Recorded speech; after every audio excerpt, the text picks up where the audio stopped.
Here, everybody from here. Okay. Zoom meeting, right?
Go ahead and call the meeting to order. I'd like to thank everybody for showing up today. And Michelle, if you could please do a verbal roll call. Bambi Vaughn. Here. Julie Iman. Here. Jeff Fix. Here. Rich Alejandra. Here. Don Mason. Here. Greta Meyer. Here. Glenn Miller. Glenn Miller is not here. Jeff Simmons. Here. Casey Kozlowski. Here. Jeanette Weiser-Bicky. Am I saying that incorrect? She's not here. Matt Bell. Here. Josh Cox. Here.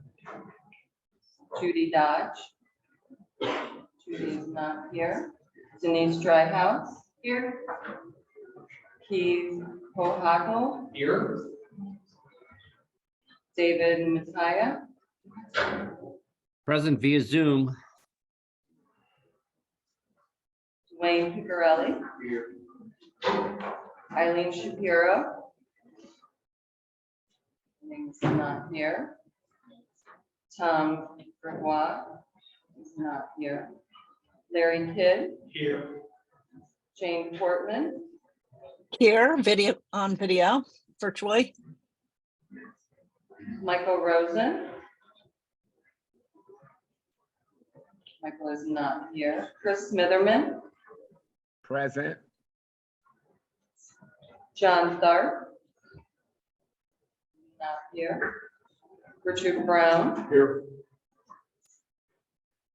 Evan Claymeyer. Evan is not here. Rob McCauley, Here. Gail Pavlita.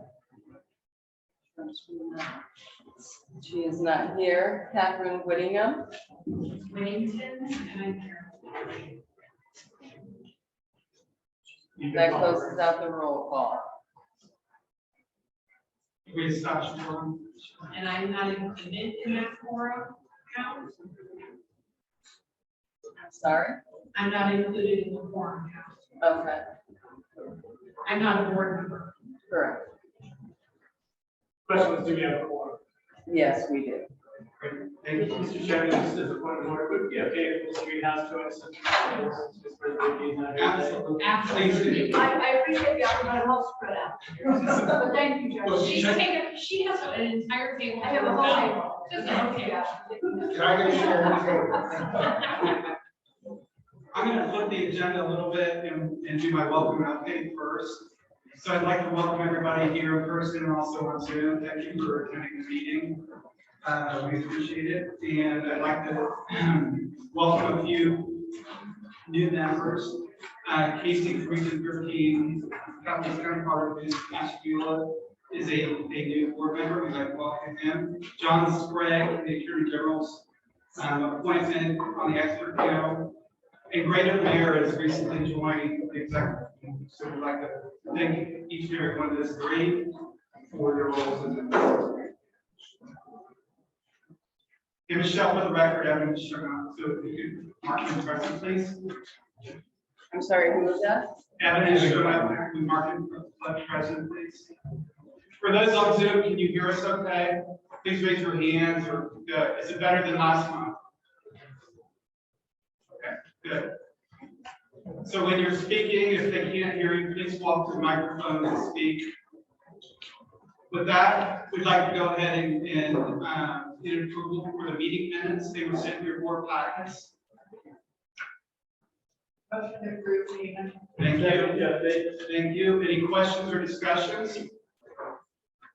Not hearing any. All in favor, please signify by saying aye. Aye. Aye. Opposed? Motion carries.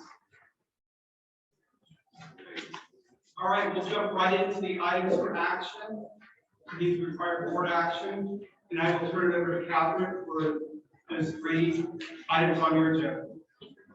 Okay, so the DEI policy, so we'll start there. We had some comments, some changes. We did go through, you should have a clean version of that in your packet. Are there any points of discussion or any additional items that we might need to change before putting it for before the members? So are we just on the D&I policy, or are we on, there was one correction on one of the policies I had. We are on the DEI policy, Judge. Okay, I'll wait.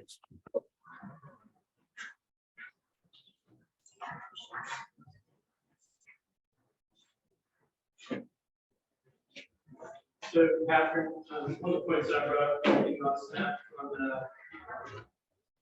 the second point under point number 4 was the EC vacancy. The board will review the vacancy member diversity, competency, and seek to fill the vacancy accordingly, ensuring the board is reflective of officer.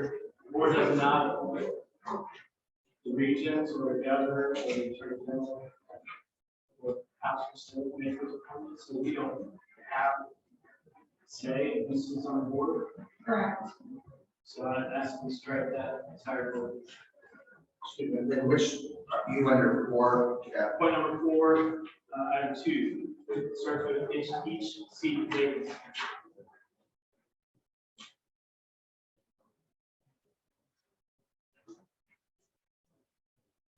And you want that item stricken completely? That's my motion for this, yes. I'll second that motion. Okay, we have a motion and a second on the floor. Any questions or discussions? All in favor, signify by saying aye. Aye. Opposed? Aye. Motion carries. Mr. Chair, if I may. Yes, The please. second point I brought up was the fourth bullet point on number 4. Says foundation shall be intentional in our efforts to reach historically marginalized and underrepresented communities in all communications to facilitate equitable delivery of resources. And so the question that kind of rang in my head was, well, who are those people? What does that mean? What groups are we talking about? So I asked in my email if we could have a conversation about that, just to make sure that we're all starting from the same page and that we're all clear in who we mean when we're talking about underrepresented or marginalized communities. Would you like to kick it off? No, I don't have the answer. I just have a question. Well, and Jeff, it's funny you bring that up because we were discussing in our second committee about creating a DEI committee. Within just a small group and kind of oversee all the committees and making sure that we're compliant and we're doing what we can to make sure that we're inclusive. So perhaps that's something we could discuss in that committee. Sure. As long as, I think the worst thing that could happen is that we all agree to this and say, yep, we're all about diversity, equity, and inclusion, but then not have a clear understanding of who we're trying to include. Right. Right? So if the committee can take that on and help with their content, that's great. If we want to have a conversation next time.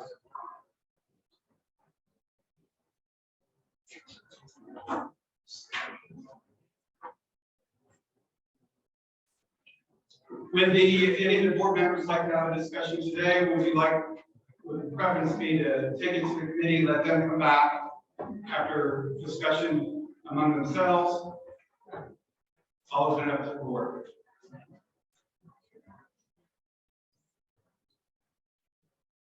And hearing none, we'll appoint the committee and then we'll go from there. Thank you.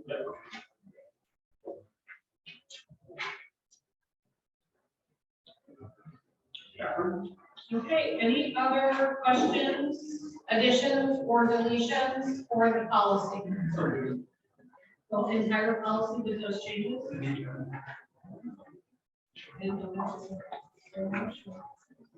Thank you for all of the hard work on the policy.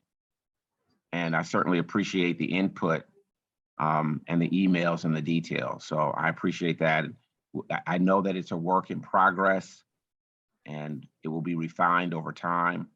And as I shared in email form, let's let the data drive who has been harmed and making sure that the resources are getting to those people who've been disproportionately harmed by this crisis. But thank you so much for your hard work on the policy.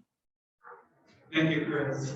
Michelle, I am sorry, but I just cannot hear very well. Is there any way to turn that up?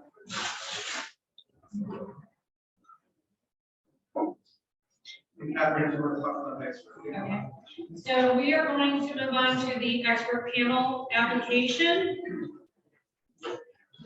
There were some changes that were made on that. Are there any other additions or deletions for the application?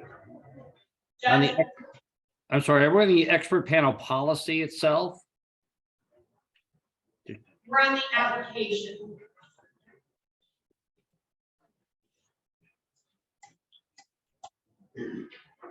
The only thing I would caution is, it requires, and it talks a lot about publications. And there's a lot of qualified people that may have not published, and I'm just concerned that if that becomes a major factor amongst all the factors, it might weed out some otherwise individuals who would be more than beneficial to us. So just a thought. Thank you, Judge.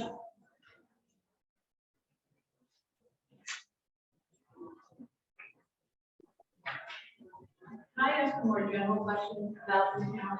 So at what point does this panel engage with this working group?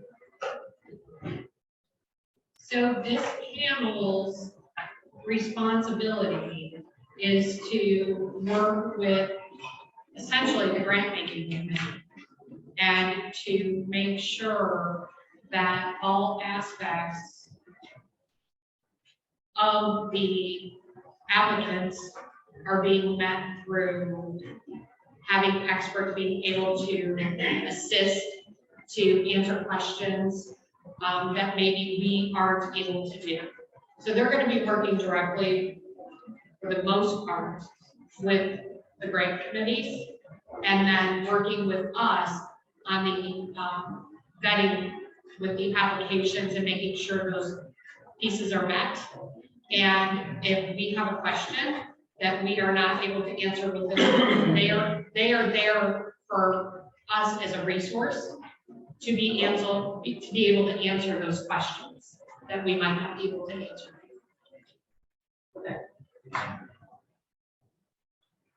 Denise, is that answer your question? Yeah, I was just unclear as to what the inflection point was with the larger group. I read some of the material and I understand, I think, the idea is to allow them to get some expertise and advice as we go through the process of looking at the projects that are being run.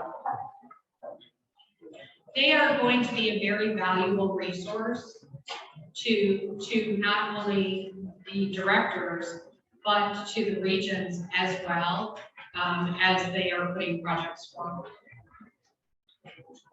And this group, we already have with us today our Attorney General's appointment, but we do also have the governor's appointees as well.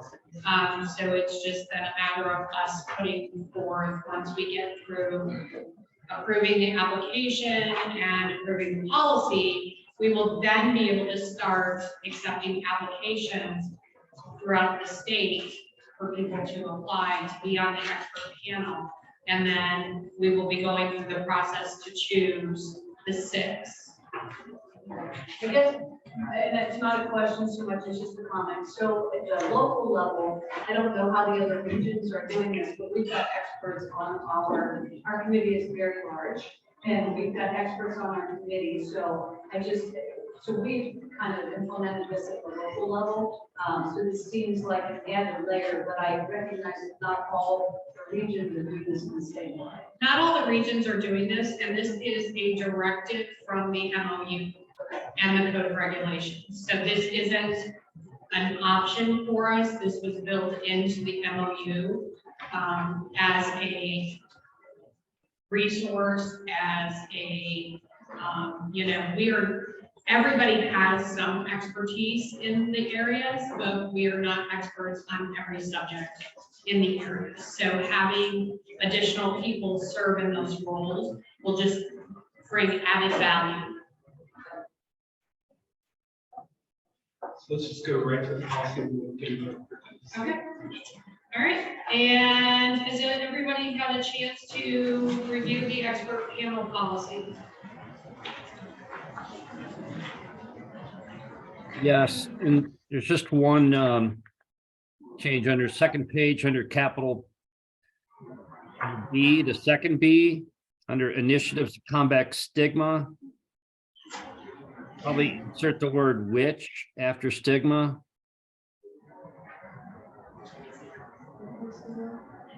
What was the word, Judge? I couldn't hear you. Which, Which? yeah. Initiatives to combat stigma or stigmas, which continue to present significant barriers to effective prevention, treatment, and harm reduction efforts. Got it. Thank you. Well, the statement in the diversity policy talks about the board will make best efforts to appoint at least one diverse member of the expert panel. We also place that in the where it lists the expert panel must consist of 9 total members, so that we ensure that that's moved into that section as well. Yes. Thank you. It's in 4 To third bullet point on the diversity policy. Okay,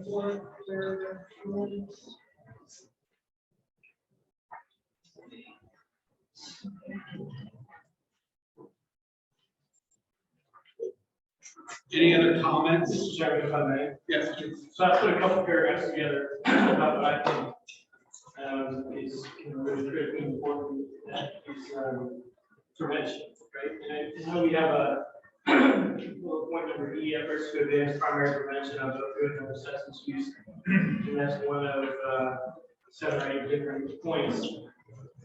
I just wanted to have a brief conversation about finding the balance, right? We certainly want to do everything we can to help those who fall into the trap condition and to help all the groups that are serving that population and trying to help them. But as I said in my note, everyone that we prevent, from getting into this saves us all the time, effort, money that we have to spend trying to save them once they're trapped.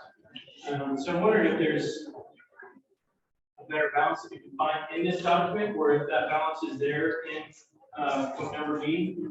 I just, to me, and you're going to hear me as we go through time, continue to advocate on the prevention side, because I just believe that that's where a lot of our efforts should be.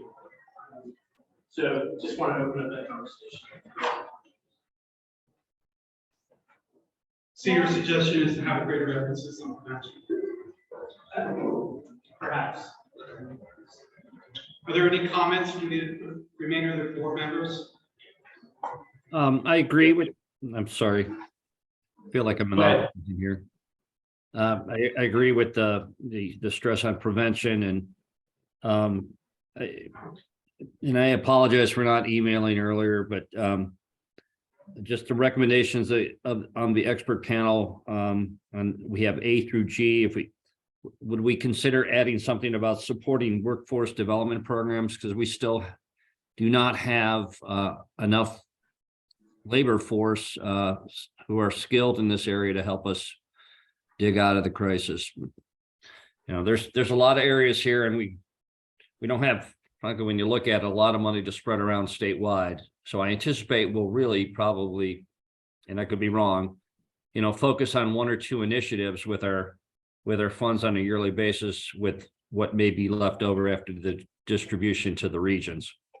So just a thought about workforce. I know one Recovery Ohio has highlighted that as one of their areas of focus as well. Great. Thank you, Judge. I concur with you. I think workforce is an important part of that. And get people back to work, they have better opportunities and less apt to go back to their old ways. Jeff, in point A and in point B, in that same section you were speaking to, there is mention of prevention there as well. And I think we can, that's the expert panel get put together, that we can make that strong emphasis on multiple. I completely agree. I'd like to weigh in as well. I agree with the emphasis on prevention and specifically some of the edits that I sent in, we're adding that into our, so we have specific prevention list. It's a whole science-based field, and we want to make sure that we invest in really good evidence-based prevention and primary prevention.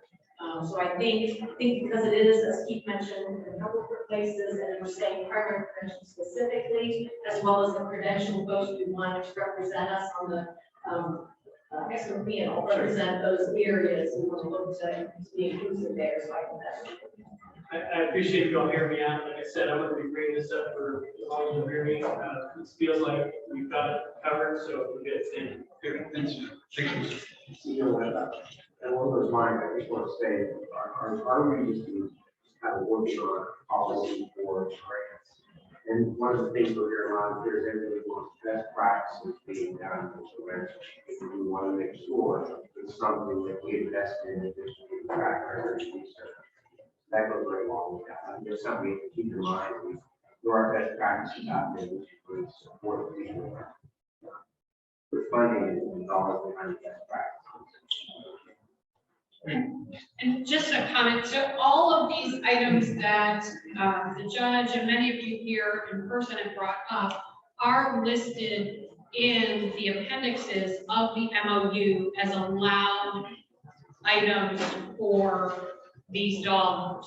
So with the MOU being the driving document, all of these things, workforce development, these prevention efforts, these are all specifically laid out in the MOU in one of the appendixes. It's Exhibit A. So be assured that these are all part of that and what the efforts of One Ohio will be moving forward. Any other questions or comments before we request the motion? Would anybody like to make a motion with the changes recommended? Second, Jeff Davis. Any further questions or comments? All in favor, signify by saying aye. Before this is for both the policy and the application. Aye. Aye. All in favor, signify by saying aye. Aye. Okay, motion carries. Thank you. Is there any reason to go into executive session? Okay. As you can see, we do this probably slightly different than other boards because we want to make sure we have quorum for action items. And then we'll go right into items for discussion since there was no need for executive session. Catherine, you want to get the executive director report, please? Did we pass the DEI policy or? We did. Michelle, we did pass the DEI policy. We had a first. Thank you. Okay, so I have been busy working through many challenges for the board. We are currently kind of getting our hours straightened around here with what we're working. We're working on the addresses, the email addresses, the regional appointments to each of the boards. If your region has not submitted that, please get that submitted. It's critical that we have the correct contact information, which please be advised that the information that was put out with my information is incorrect. My cell phone number is typed incorrectly on the board packet. So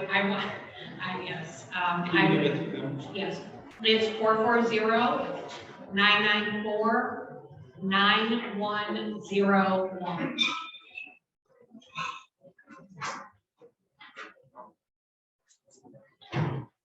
So with that, the reason I am collecting that information from the regions is we are traveling, Connie and I, to different regions to talk with the entire regional board.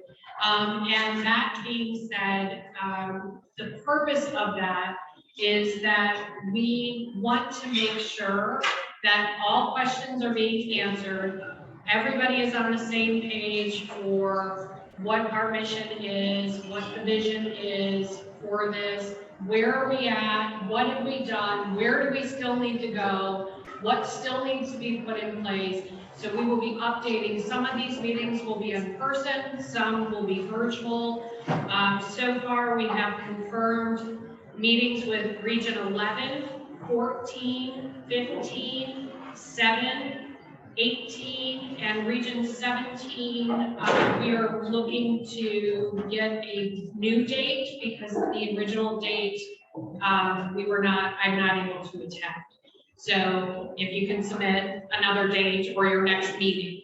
These do not have to be special meetings. These can be your board meeting.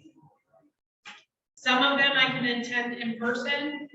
We do have some traveling dates that I am able to travel across the state. If I can't, I'm trying to fit people into Zoom calls. Connie and I are also starting the stakeholder piece of the communications strategic plan, and that is to start meeting with different stakeholders. We have confirmed 9 of those.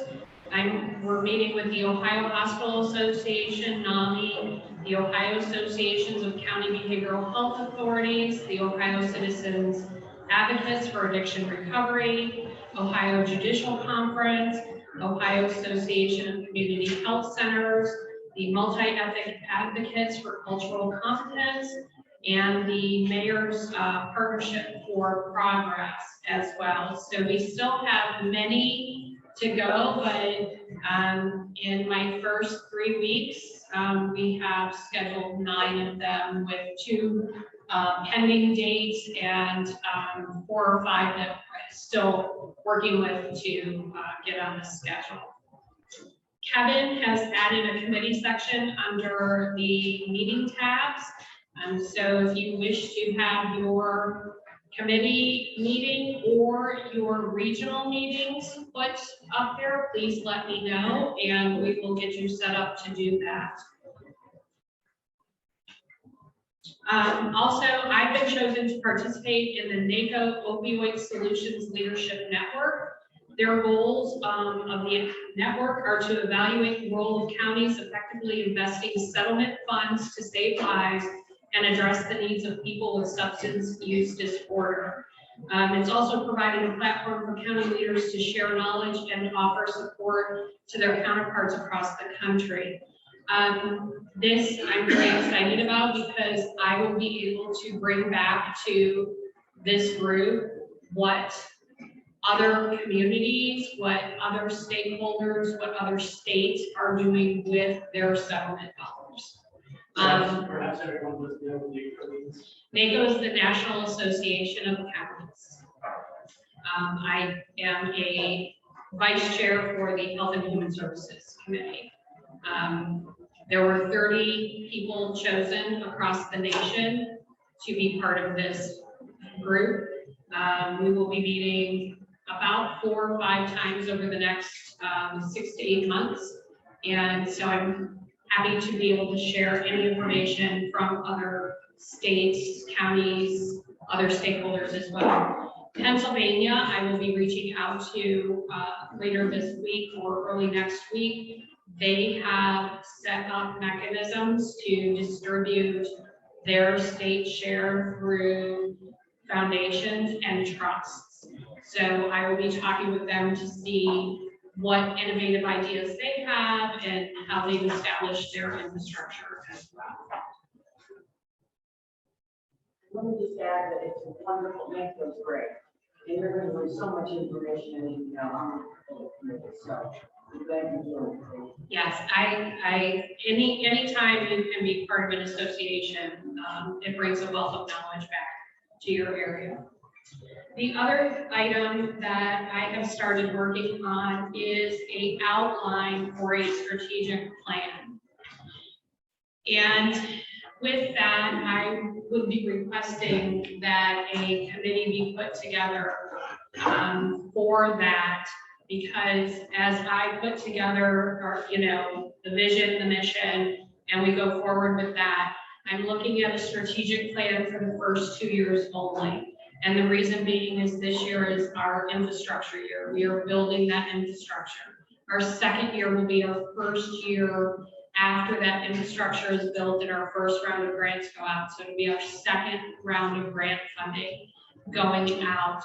And so to really project past the infrastructure years isn't really a good idea at this point to put in goals that go past that. I would suggest to the board that building this out, we build the 2 years, and about probably 14 to 16 months into that strategic plan, that group get back together and start working on a 3 or a 5-year plan at that point. I think we need to get through our infrastructure and setting those immediate goals before we can really move on to what the vision is 3, 5, or 10 years down the road. I don't think it would be, it'll be a lot, it's a heavy lift. So I want input from each of our areas. So whether it's a metro, non-metro, a statewide appointment. You know, we have different areas that I feel each section of this board needs to be represented on that strategic plan so that we're seeing everything. So I do know that the executive committee has that and will be determining here very soon. I'm sure they'll be reaching out to potential members. So if you are interested, please see Larry on that. And that is my update. Thank you, Catherine. Any questions for Catherine? No? Do we Jim? have, general question. You know, I've talked to other board members and everybody seems to have a different idea of what the foundation is going to do. You know, at least one thought that this would just really be just a pass-through organization where we would just distribute the money to the regions and let the regions do that. I don't read the MOU as saying that. I see some kind of, you know, combination of a, you know, more of a statewide initiative. But I'm just kind of curious if we, you know, how much funds are going to be available on a yearly basis for statewide initiatives. Judge, I'm glad you brought that up because, in fact, that's on my agenda to discuss at the end. We hope to have a healthy debate after the grant-making committee meets and discuss the distribution of funds between state and regional. You know, once we decide how much is going to the regions, it's already predetermined by percentage what they're going to get. But it is up to this board to decide what percentage, total percentage in aggregate, go to the regions. And I think we need a healthy debate about that. We're not quite ready to do that yet. Let's let the grant-making committee meet with their consultant and their committee. And then perhaps in February or March, we'll put that on the agenda and spend a significant amount of time to discuss that. Thank you, Larry. Thank you. Anything else? Jim? Yeah, good afternoon. So I have two things to talk about. First is the RFP for the accounting services for 2023. You remember back in November, the board approved a budget for that, and then renewed that approval the last board meeting in December. In late November, early December, the audit finance committee approved the RFP, we sent the RFP to 8 firms. We received responses from 5 of those firms. We received responses from Snyder Downs, BBQ, Kaiser Consulting, HW & Company, and SEO CPA. So there's a good mixture of some large firms in there and some smaller medium-sized firms. Those proposals have been sent out to the audit finance committee last week. I've got paper copies here, lots of paper copies, and it's bring them on the computer. I also sent them the scoring sheet, the scoring process, and I hope we can get through that at the end of this month, so we can get a CPA for on board, start giving us advice, counsel, and those. Are there any questions about that? Do my best to share my screen. And Jim, once we determine that, we're going to need to look at software systems. Yeah. So talk about that for a minute. At the recommendation of some of these software firms, grant making is essentially what the foundation is about. So that grant making software is the most important thing. Depending upon what software is chosen and how it's implemented, it will then help us understand what accounting system we need. Some of the grant software systems come with accounting systems. It would be nice to integrate those. So the accounting system will be after a decision is made on grant software. Michelle? Yes. It says I'm unable to share.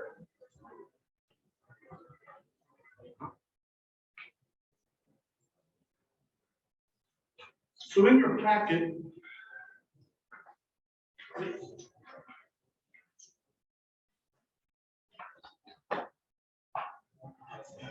right, so in your packet, there is there's a page that's, labeled actual income and expenses through December 30th of 22. Well, Michelle's working on that, we can talk through this. So, first thing we say, the budget, everything that we've spent has basically been within the budget that's been approved by the board. If you remember back to prior months, the report has been, here's what the board approved, here's what we've spent, right? Here's what we think we're going to spend. What we've spent, certainly less, I think, than what we even thought we were going to spend. You're getting harder to hear. I'm sorry. And also, does this And document, so- is this document just from December? Is it for all of 22? It was in a recent board package. I have it in front of me, but is it for, when does it begin? This is for 2022. So the foundation's fiscal year is January to December. Traditional calendar year. So this is for income and expenses through December 30th, 2022. So Jeff, to answer your questions for the entire year, not just December. Yes, for the entire year. So there are 3 columns on there where there are dollars. Funds received and paid, so those are the monies we actually received and we've actually dispersed, right, paid out in cash.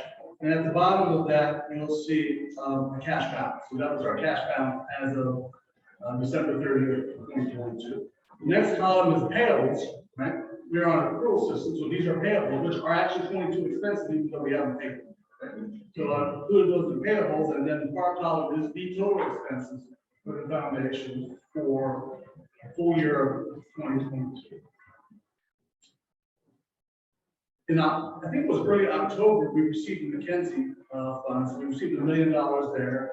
We have earned through Huntington 4,200 in interest.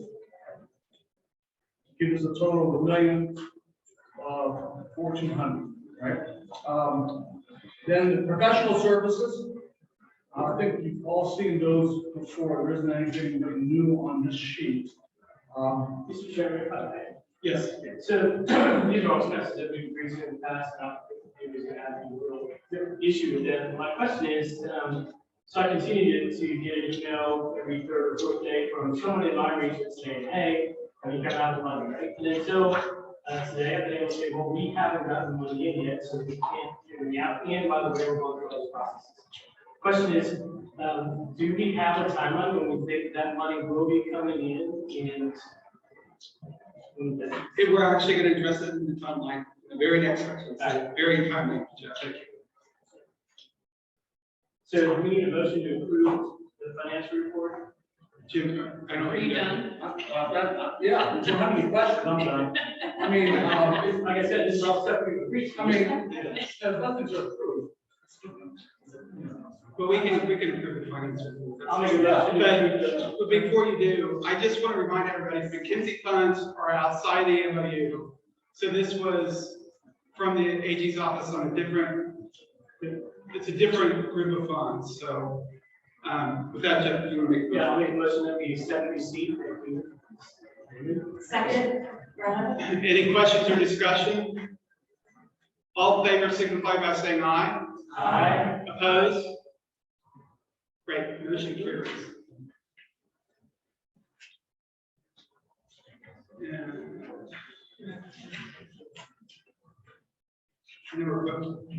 We're almost there, Jeff. Actually, it's a couple, but we'll get to. We're getting close, Joe. So we're going to talk about the grant committee. Tom, I believe as the chair, you have a meeting set for right after this meeting. Is that correct? Yes, here's your update. As you recall, we approved a contract with Claudia Harold of Philanthropy Ohio that was finalized in the past week. I'm going to be meeting with her and Catherine and Larry and I to lay out an agenda. We'll do that right after this.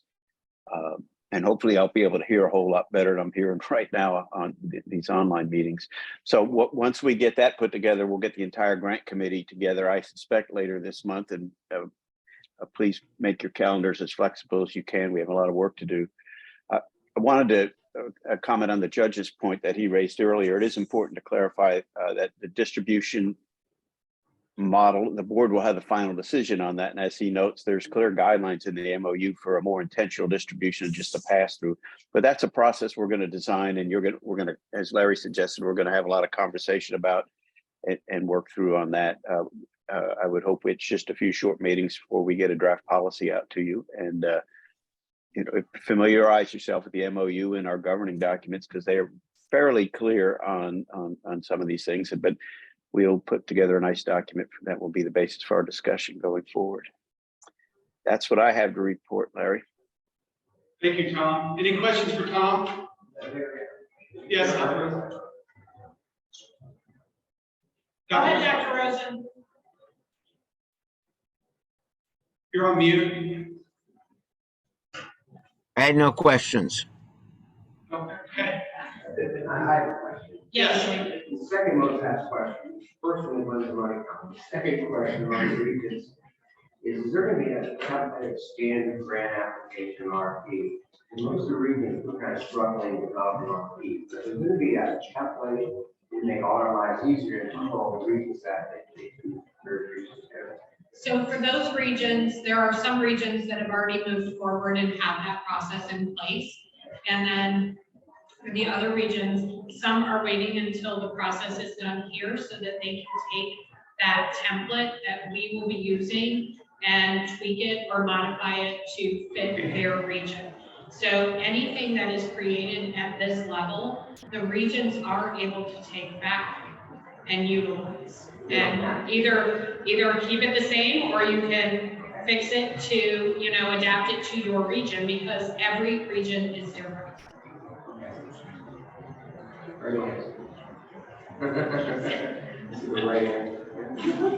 We'll move on to the Audit and Finance Committee.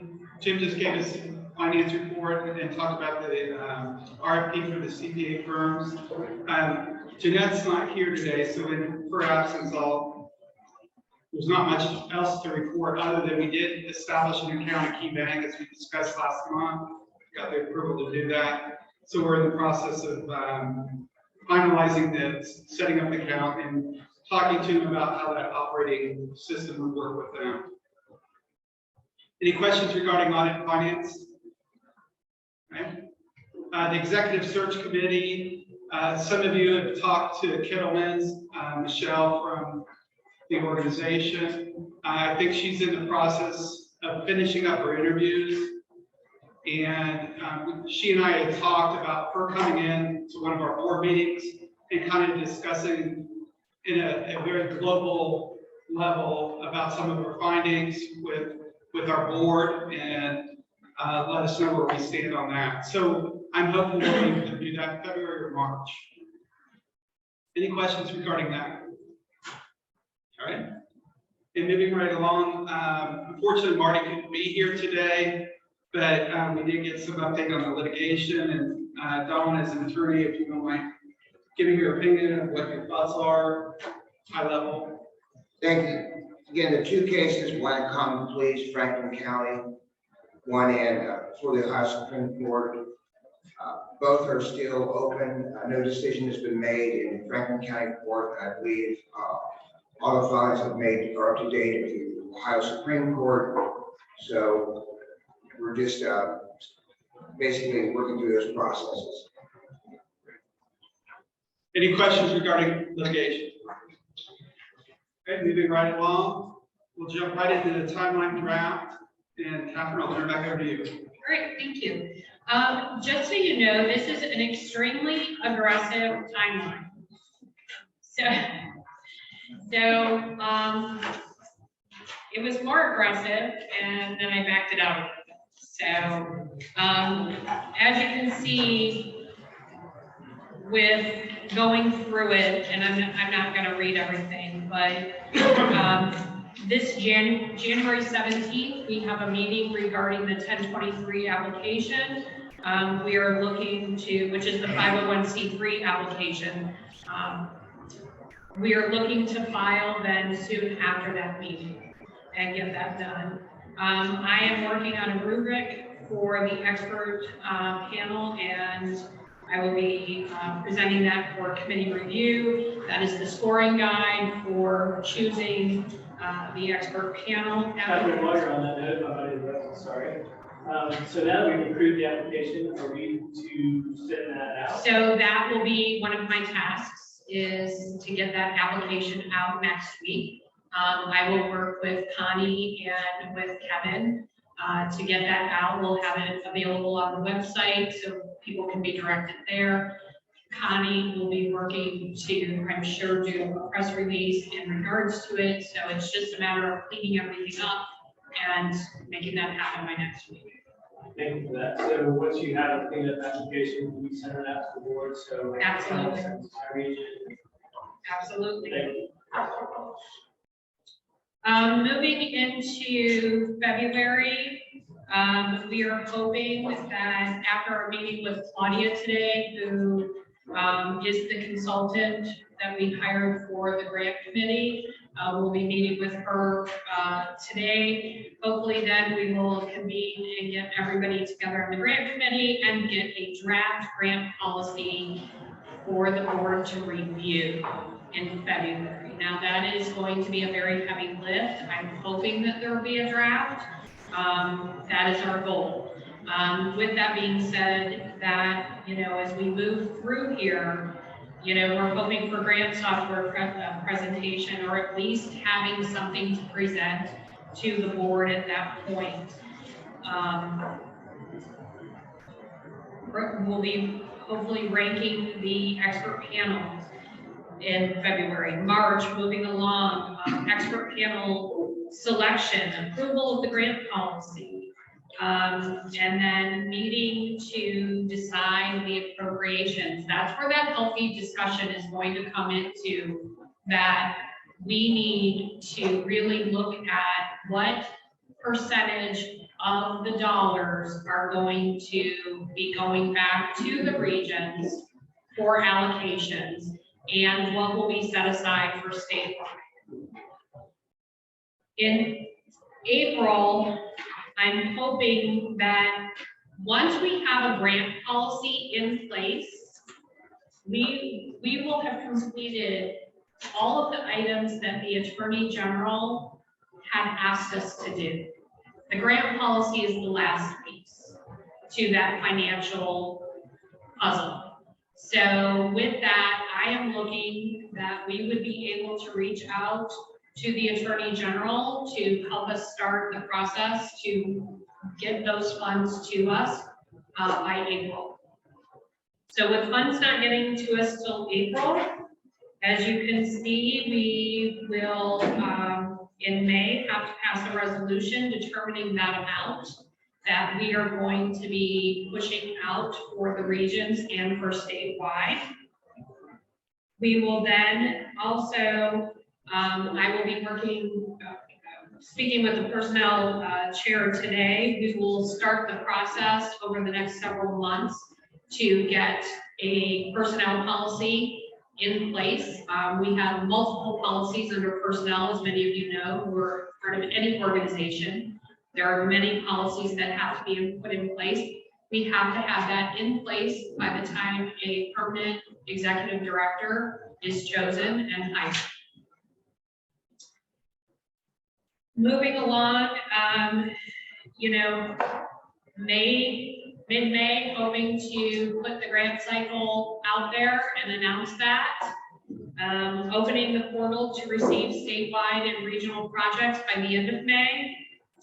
June, grant submissions, statewide submissions and regional, and hopefully having the executive director final 3 from the search committee.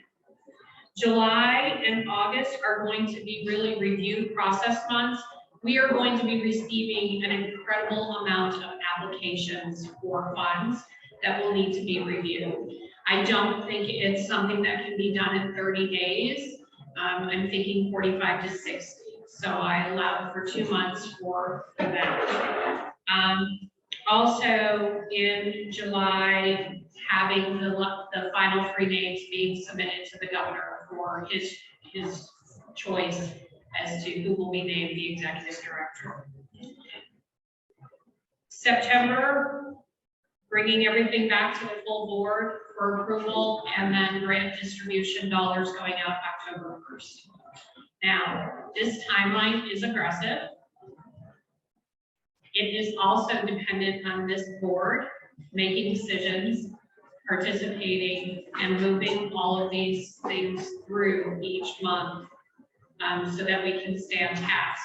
This timeline can be pushed up slightly if the board meets more often, and I don't know if that's conducive to your schedules, but if you truly want dollars to go out earlier, that timeline is going to have to be shortened, which means more meetings, more approvals and things. But with that said, remember, we're only gonna have to do this once, right? If we get it right the first time, in the 18 years that the monies will come in, this is the only time we'll have to do this process. We want to make sure we absolutely do it correctly. Mr. Chairperson, the percentage though between statewide projects and regional projects, that can change yearly, is that correct? Correct. That's a yearly review. So the percentage that this board grants can change. The allocations to the regions do not change. Those are set by the MOU. So with that said, I would suggest board members start thinking about, which direction and what percentages you would think would be most appropriate between the regions and statewide in supporting your arguments, because we would like to have a healthy debate in February, March, and maybe both months to discuss it and move forward. I think it's premature to do it today because the grant committee needs to meet, they need to meet with the consultant. We also will have hopefully a better understanding of how much we're going to be getting more towards the end of February, beginning of March. I know asking you to set a percentage on dollars that are unknown is probably difficult, but I don't think it should ever be based on the amount of dollars that we're getting in. It should be based on the percentage that you feel we should be putting back out. Well, I think it's important as well, is we would have some sort of idea of what the regions, the state may want to do with this. I didn't hear that. As some particular project is going to accumulate this much money, then we would be more likely to say, yes, let's fund that initiative rather than just, well, here's a percentage of usage. So I think that's an important consideration. Well, the allocations for the region, that's a great point, Julie, on the statewide piece, but the allocations do not change for the regions. Those are set, those percentages are set in the MOU. So once you set that dollar amount, and it's this first year is going to be tough because we don't know the dollar amount yet. And we're setting percentages with projects that we have no idea what types of projects are going to come forward.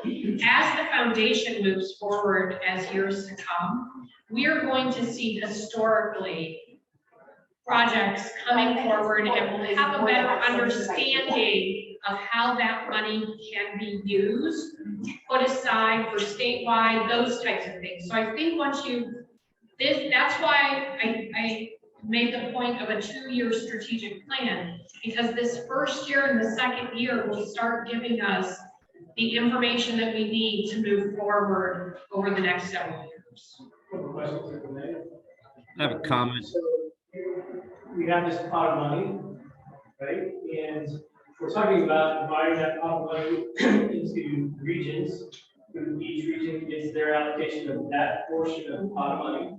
And then another portion of that same pot goes to statewide projects, right? So the regional dollar figure will be reduced by a percentage of whatever we say we want to use statewide. Second question is, toward Julie's point, do we have to set a percentage that we want to go to state and local ahead of time, or can we wait to see if there's some truly great ideas that are statewide, maybe we'll want to spend more there, Or if there's really not any great ideas at all statewide, maybe we want to spend less there, but it's hard to say, and if we say it's, 80-20, right, 80 goes local, 20 goes state, but the grant applications come in differently. So the problem with that this year, now next year, that's something that we can look at doing.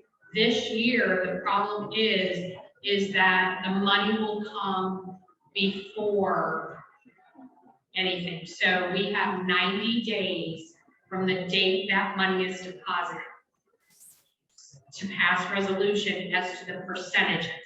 That is the issue this year. Where's We that can then 90 days? Where does that come from? 90 days. MOU. You So sure? let me ask Let me ask a follow-up question to that. If we say, for the sake of that meeting that 90-day window, we want it to be 80-20, for example. Right, no. But then, as we get into the grant application process, we really want it to be 90-10. Can we adjust that percentage after we've said it to meet that 90-day? You can then pass an amendment to the resolution. But resolution has to be passed Understood. once those monies are in. It's no different than with policies. We set a policy, we can go back, and if we need to change it, tweak it, additions, deletions, we can amend a policy. So in reality, it's a placeholder number that we have to do in the 90-day window, and then. Thank you. Judge, it's reference to section is section D, the foundation. Number 11, disbursements of foundation funds. Section F, it outlines the 90 days. Okay, thanks, Larry. The statewide money, though, I'm guessing we're gonna have $25 to $35 million a year to distribute. And even if you give it all to the state, that doesn't go very far on around the state of Ohio. So we're probably going to have one, maybe two statewide grant opportunities, maybe. Just, I may be wrong about this, but let's consider the big picture. And also maybe we should talk about just in the first year, since we are so time pressed, do we want to send all of the first year monies to the regions, 100% to the regions under that formula? And it'll give us more time to get better grant ideas, get an expert panel up to speed, something to consider. Absolutely, great ideas, Judge. And Judge, there's a lot of validity to that because we can also earn interest and perhaps, some investment income on the monies. And, there could be a combination of holding some monies back and giving some monies. And not only this year, in future years as well. So that's something that we need to debate and discuss in the near term. Yeah. Yes. It's a little bit of a follow-up question from the last month. But obviously, I see a review process in the timeline, which I think we need to have. I agree. But is my understanding, I just want to clarify that, I know I have a regional meeting coming up, and they're going to ask. Is my understanding that the region can still kind of choose their project for the region, then send it to this board, and this board really vets it to make sure it meets the standards. Correct. But the way I understand, as long as it meets the standards, this board shall not really deny the original chosen project. Is that Yes. correct? The only way we can deny is if it's not meeting the criteria as laid out in the MOU. The MOU is very clear on what projects can be approved and what those monies can be used for. So again, the regions have the choice to vet. My hope is that you're vetting those projects diligently at your local level so that by the time they come to the board, the expert panel can be weighing in on any additional ideas or maybe possible expansions of it and getting that checks and balances in place, another set of eyes on it, getting the approval here, and then those dollars going out. Follow-up question to that. It's also my understanding that anybody trying to apply for funding from the region, if the funding is for a regional project, shall not bypass the region. Is that correct? Can they come directly to this board? No, So these they, projects? if they are in your region, they are to apply through your region unless they're applying for a statewide project, which there will be parameters set up for the statewide projects. But if it is somebody in one of your counties that is applying for a regional grant, they have to go through the region. That is what your regional board is set up. Denise? I have a technical question, you may have just answered it. So it's very clear where the regional projects will come from, they're coming from the regional foundations. Where would statewide projects come from? I mean, what's the structure for something? So we haven't developed this structure, that infrastructure isn't in place yet. The MOU allows for statewide projects, which can range anywhere from studies to research to actual infrastructure projects that are putting in anything that has to do with substance, use disorders. So it could be a wide range of many things.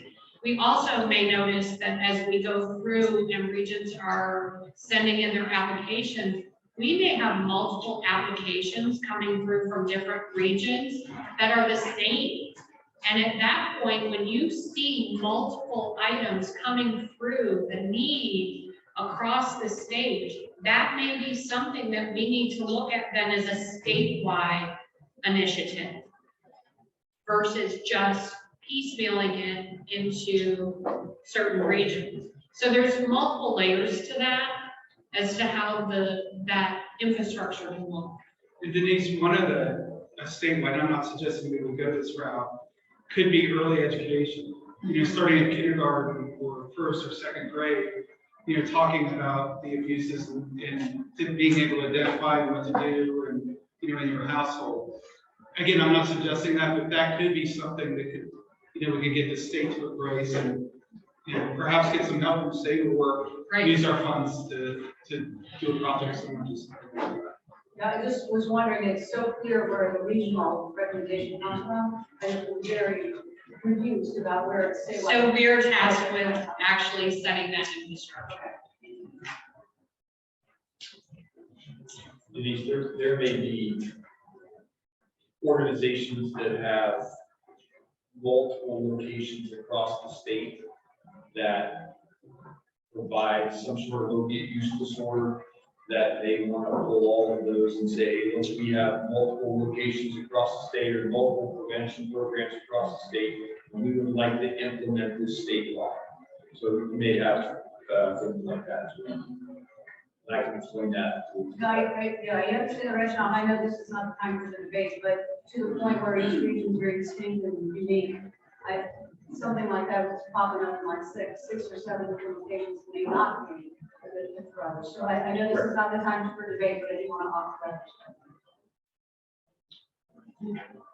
I just wanted to comment, I appreciate the draft and timeline. We need to have goals for ourselves, and even if they are aggressive, we all, I think, want to get the work done. So it's just, am I right to assume that by creating some additional committees and getting board members on committees, rolling up our sleeves and getting the work done is what's going to happen in order to meet these timelines? Yes, we need to be a full working board. We are kind of at this point, I need all hands on deck if we want to have funds received, processes in place, and funds distributed before next year. So could you perhaps put out kind of a, here are all the committees that I need. And here's kind of the purpose behind each committee, and if you're interested, sign up. Anybody who's already interested, put their name there. And we will send out a list of the committees that are already in place with those members. We will send out with that the list of committees that the executive committee does not appoint, and then we will need volunteers from, and we will take that, and then we will put a final list out. Any further questions or discussions? And then you talked about the strategic draft. Is there anything- Hydrogen already. Your meeting. So we did a doodle poll about the meeting dates, and Wednesdays on this, was the second schedule, is what was the vast majority. So we will have our meetings on the second Wednesday of every month. If there's an exception, you'll have ample time and notice that we'll have to change it or cancel that meeting. And we're also going to look at a different venue. I don't know about you folks, but I'm having a very difficult time hearing. And we'll look at something downtown. No promises for February, but we'll do the best we can to change the venue and better sound system. Mr. Chairman? Yes. Is there any way we might move our meetings to 1 PM on that second Wednesday, so you don't have to be this, and you don't have to try to scramble to get here? We'd love to be the Well, I know that, but like, unlike all these healthy people around, but it's not about the money. It's about time, right? It's about the time. I've got meetings that are set in, I know it's just me, but 1 o'clock. Well, it's our idea by 2, depending on where you reside, you could still make other meetings after this one. Or in this case, we have another committee meeting right after this one or before, so, I think we did send out times as well, didn't we? Yes, it was. Yeah, so, the majority. Thanks for Okay. your input, then, John. Yeah. Are there any other items that the board would like to discuss at this time? Right. Would anybody like to make a motion to adjourn? Second. All in favor, signify by saying aye. Opposed? Thank you.